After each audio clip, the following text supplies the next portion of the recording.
Empire.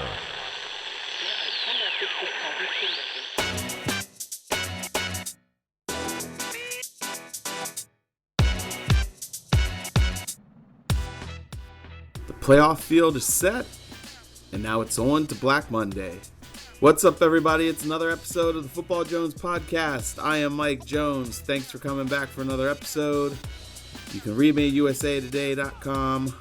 Follow me on Twitter and Instagram at @ByMikeJones. And yes, as I said, playoff seed all in place now. Wild finish in Seattle between the 49ers and the Seahawks, with the 49ers holding on to win by inches to lock up that number one seed and get home field throughout the playoffs. The Philadelphia Eagles winning against the Giants to clinch the NFC East. Had the Tennessee Titans punching their ticket. Amazingly, the Miami Dolphins beating the Patriots to knock them out of the number 2 seed and into the 3 seed in the AFC, so they do not have a bye. It's going to be an interesting postseason, and we're going to get to that later in the week. That's just a quick overview. Today, the focus is Black Monday, and already 3 teams are without coaches. The Redskins and the Panthers already had fired their coaches, and Sunday night, the Cleveland Browns became the 3rd team. Freddie Kitchens, one and done. But I want to talk to longtime Dallas Cowboys beat writer Clarence Hill and get his insight on what we can expect with the Dallas Cowboys, because everybody you talk to in the league, everybody that I've checked in with, it sounds like Jason Garrett is going to be out. Jerry Jones kind of hinted that there would be a change, but did not really get into it Sunday night after they missed out on the playoffs. A team that had so many expectations. So want to talk to Clarence of the Star Telegram there in Dallas and get his insight on what we can expect for the Cowboys, because really they're going to be one of the most sought after jobs. I know the Redskins are trying to get things locked up with Ron Rivera. The Panthers are going to do sounds like a lot of interviews trying to find the right guy, but for right now, if Jason Garrett's fired, that job is probably one of the most coveted. And so here we go, sitting down with Clarence Hill.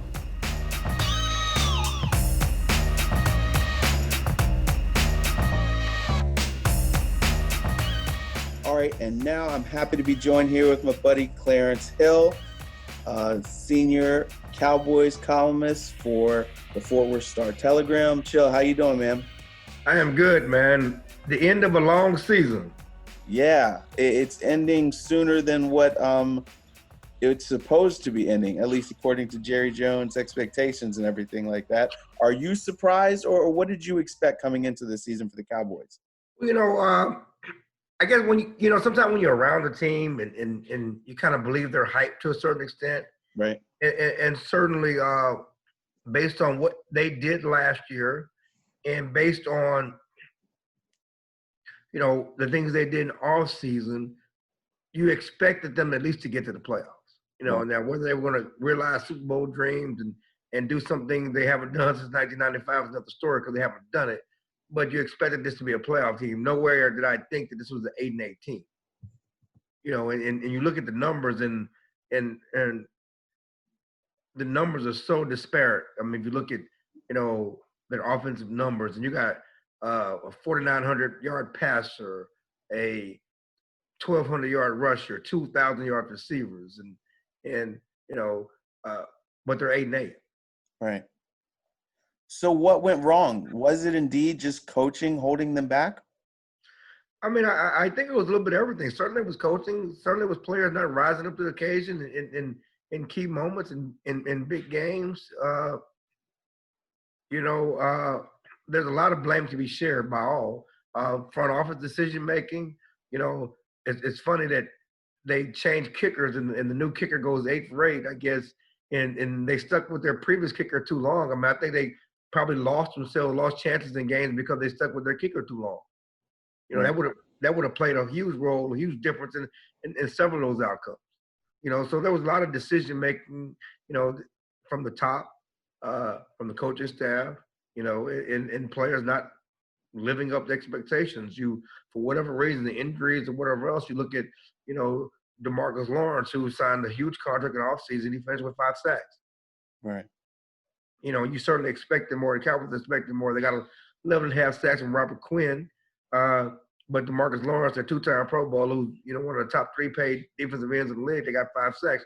They played well and played against the run well, but, you paid for sacks. You Right. didn't play for stopping the run. You paid for impact plays, and they didn't get that. Gotcha. Jerry seemed like he was kind of surprised last week, shocked with how things have played out. And I felt like he kind of only has himself to blame because we knew who Jason Garrett was, and he didn't make the move last offseason when he should have, and gave him another chance. And so he kind of basically set his team up to underachieve. Am I wrong on that? Or what was your take on him sticking with Jason Garrett for another year? Well, I mean, at that point, I guess they felt the arrow was pointing up with certain situations. And certainly, they had finished 10-6. Amari Cooper came along and certainly made a huge difference for the offense. The defense was a top 10 defense.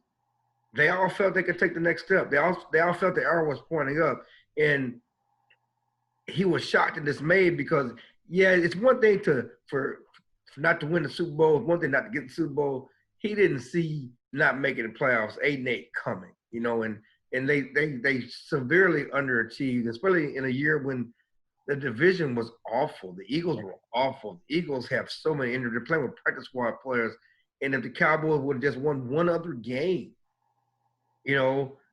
they're division winner. They don't lose to the Jets. Don't lose to the sorry Chicago Bears. Mm-hmm. They just didn't step up when it mattered most. And I guess you blame some of that on Garrett.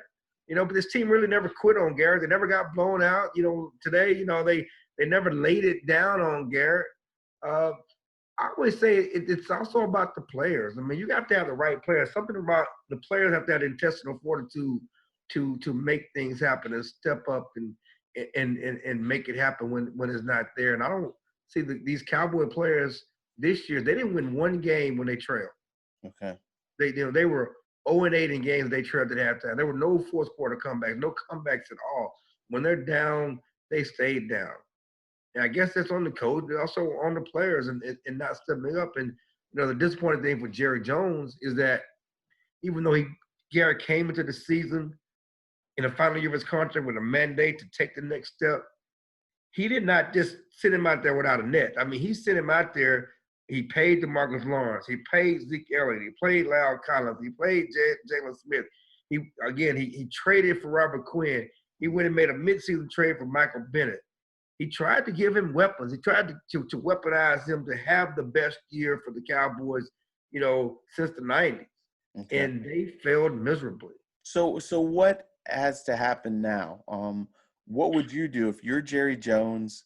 You're looking at this. What's your move? Your first move now? Oh, I mean, obviously, Jason's out of contract, so it's just a matter of making that official that you're not bringing him back and you're moving on to the next coach, and you're going to go begin your coaching search. He didn't want to do that tonight. I'm sure out of respect to Jason, he wasn't going to do that after the game tonight, and he talked about, whether he has a decision to make. He wasn't going to tell us, but whenever he can do, he can make it in short order, and that's going to happen at some point, and then they're going to move on to the coaching search. The big question is that you look at all the coaches that Jerry's hired, since firing Jimmy Johnson, outside of Bill Parcells, they've not been big name coaches. He doesn't, you look at whether it's Chan Gailey or Dave Campo or Wade Phillips, even Jason Garrett, he didn't go out and get no big name hire that's going to demand control. No, he did that with Bill Parcells, but that was, for cynical folks, that was more about getting the name to legitimize the franchise so they could get money to build that stadium. Okay. And Bill helped them, legitimize the franchise and they built that stadium. But outside of that, who are you going to go get that can live with how Jerry does things, and will he change the way he does things to get a certain guy? Right, and that's the question. I talked to somebody in the league, or former coach, who has said, he told me, I like Jerry, but he never goes for a strong personality coach because he wants to keep running things. It's a matter of if he wants to win a Super Bowl or if he wants to continue to run things, and it's going to be interesting to see. Is that an accurate perception, or do you think that's kind of off base? Well, I mean, I think it's accurate, but Jerry's always been very prominent. Mm-hmm. Had a prominent role for the Cowboys. I mean, his first meeting was Socks to Jocks. I mean, that's one reason why he and Jimmy, split up, because they were fighting over credit and all of that. And he didn't feel he was getting enough credit, but it's not like he ever really took a back seat to anybody, Mm-hmm. And so it's tough. And, it's funny because I just me understanding coaches, usually to be a head coach, you have a strong personality. You have to have some of that in you to be a head coach. Now, I would say that some of the guys he's gotten were just happy to get a job. That probably, whether it's Wade or Campo or something like that, they didn't have strong personalities.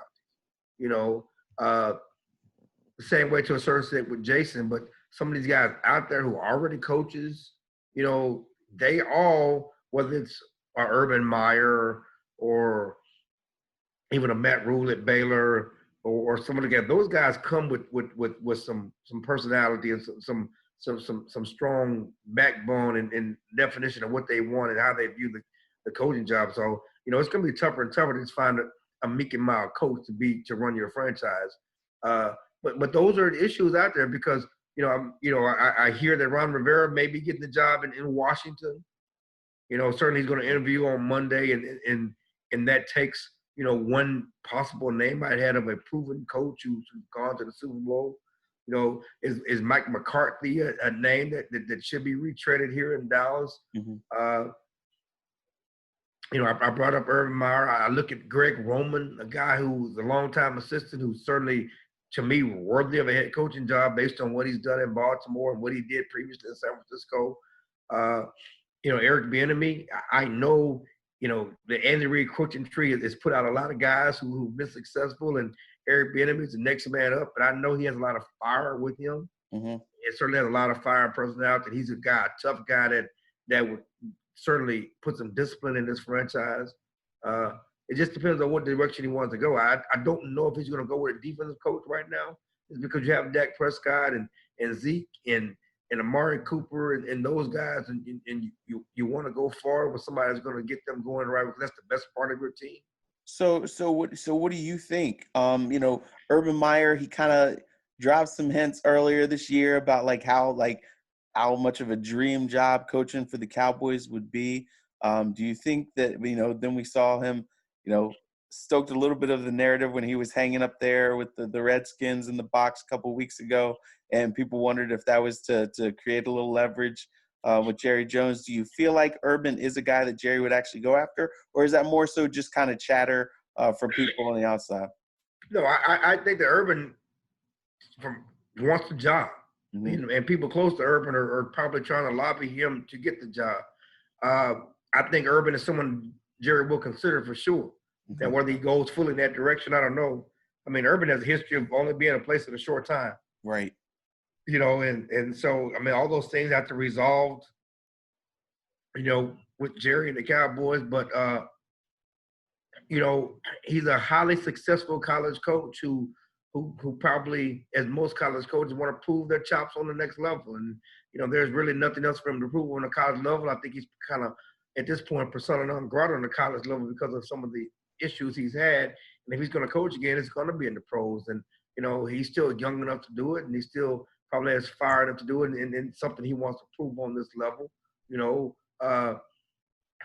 If you're going to go get a guy, I want to get a proven guy. Right. And I want to get a guy that knows what he's doing and done this before. If you look at, I brought up some of the college, options. Lincoln Riley's always been a name around here in Dallas just because he's had so much success at Oklahoma. Matt Rule is the guy in Baylor who interviewed for the Jets job and actually turned them down last year because they wouldn't give him control over coaching. He's the guy that's going to get his name out there again. I think he's going to interview in Carolina this week or at some point soon. And he's down here in Baylor. He's done a great job. But again, if I'm going to go with a college guy, I'd rather go with Urban Meyer than any of the other two. Right. I agree with you. Do you feel like this roster, Dak, Zeke, would they respond well to a guy who brings in some of those college concepts and things like that? Or are they better off going with somebody like a Mike McCarthy or a proven NFL guy? Well, I mean, I think that when you bring up college concepts, I mean, that's what everybody's doing now, and you, again, I brought up Greg Roman and the guy that replaced McCarthy, I think, is using some of those college concepts in Green Bay now. And one thing that the Cowboys got out of Matt Moore this year, the reason they made the change from Scott Linehan to Matt Moore was because he was going to use some of those college concepts and with Dak and Zeke that they had done and been successful so well in college. So I think that would be right up Jerry's alley to get somebody that was familiar with those concepts to continue to working with Dak and Zeke, because those are things that they have done so naturally and is what they've done best. Gotcha. Okay. So one of the other, decisions they have to make is Dak's contract. Now, I feel like if you stack them up with Jared Goff, Carson Wentz, who got paid. I know Carson Wentz, they won the division. But I felt like Dak proved that he's on their level, and so you have to pay him. What kind of money, what kind of contract do you feel like he's worth? I mean, the bottom line is, just my understanding is that if they franchise, he's going to get the franchise tag, the exclusive franchise tag. That's $33 million. So that's the baseline of any deal. So it's going to be 33 or more. Between 33 and 35 million is what it's going to be. I mean, and there was, Stephen Jones said last week he's still bullish on Dak. Jerry Jones said tonight, especially after what he did tonight, and I just think that based on what he's done and how he's played over the last 3 or 4 years, and you compare him, he compares very well to Carson Wentz and your guy in Los Angeles with the Rams. He deserves to get a similar type contract, and he's going to. And number one, that's the going rate. The thing for me, for the Cowboys, is you might well get that done, because I don't know how soon, but there are going to be new deals coming down for Deshaun Watson and new deals coming down for Patrick Mahomes that's going to take that quarterback money through the roof. And we won't be talking about 35 million. We can be talking about 40 million. Right. So you might well go on and bite the bullet and pay Dak 35. And to me, it is what it is, because the last guy gets paid more. If you say he's not worth what Carson Wentz is getting, then you should have paid him before Carson and Jared Goff got their money. Exactly. But now that Jared Goff, they've set the foundation for what it is, and so the next guy gets more money. Yep. I feel you. How quickly do you think that Jerry's going to move on this thing? I think that, without a respect to Jason, I think he's going to do it this week at some point. Okay. Because you have to get on with the search. Right. Pretty much we know he's going to move on from him. It's just a matter of making that announcement, then officially starting the search. Right now, Jason's not scheduled to talk to the media tomorrow. He may talk in years past. He's talked on Tuesday after the season finale. So we'll see if something changes between now and Tuesday. But I think that he can make the decision or make the decision official pretty quickly and move on. And that's out of respect to Jason, because he's going to be in the mix for other coaching jobs. I mean, there's already been rumors that he's someone the Giants like and would want to hire for the next head coach. Gotcha. And as much as we killed Jason for what he's done in Dallas, it'll be interesting to see how Jason does free from Jerry Jones's rule. Right. Free from Jerry Jones' situation where he's so involved in everything, where he can just be a coach and have full control over everything. Gotcha. Good deal. Well, I will let you get back to it. I know it's been a long day. You have, got more chasing to do with this coaching search and everything like that. But I really appreciate your insight. Tell everybody where they can find you online and social media. You can find me on Twitter at Clarence Hill Jr.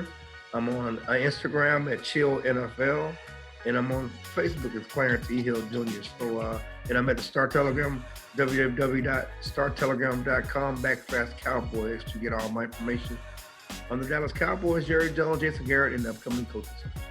All right, man. Thanks so much. I hope you have a great day, and sure, I'll be talking to you soon. All right, Happy New Year, buddy. All right, thank you. Same to you.